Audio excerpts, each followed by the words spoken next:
Confessions 18. But was it surprising that I was lured into these fruitless pastimes and wandered away from you, my God?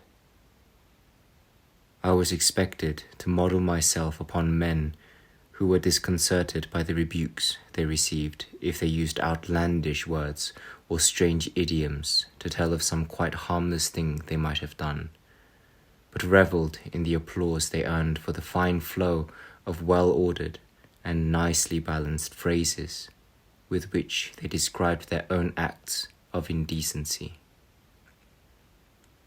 You see all things, Lord, and yet you keep silence, because you are patient and full of compassion and can tell no lie.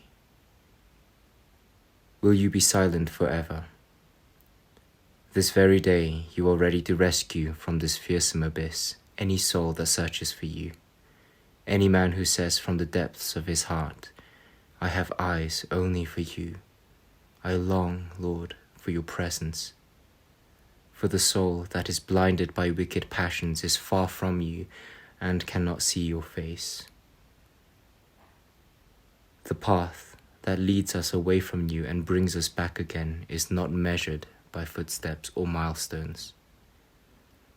The prodigal son of the scriptures went to live in a distant land to waste in dissipation all the wealth which his father had given him when he set out. But to reach that land, he did not hire horses, carriages, or ships. He did not take to the air on real wings or set one foot before the other. For you are the Father who gave him riches.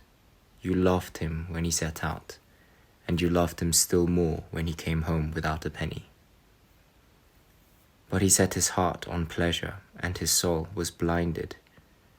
And this blindness was the measure of the distance he travelled away from you, so that he could not see your face.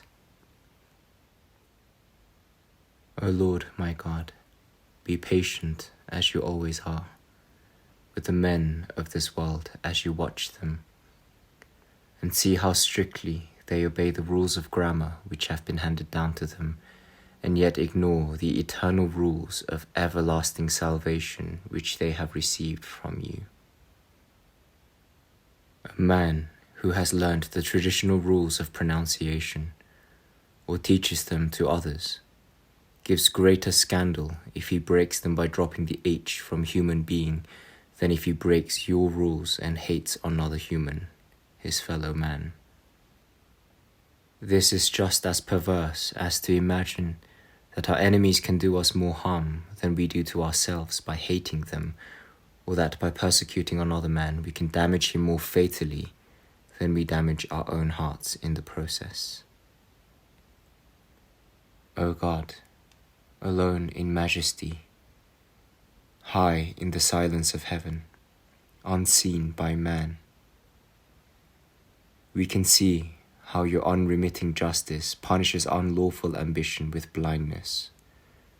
For a man who longs for fame as a fine speaker will stand up before a human judge, surrounded by a human audience, and lash his opponent with malicious invective, taking the greatest care not to say human instead of human by a slip of the tongue.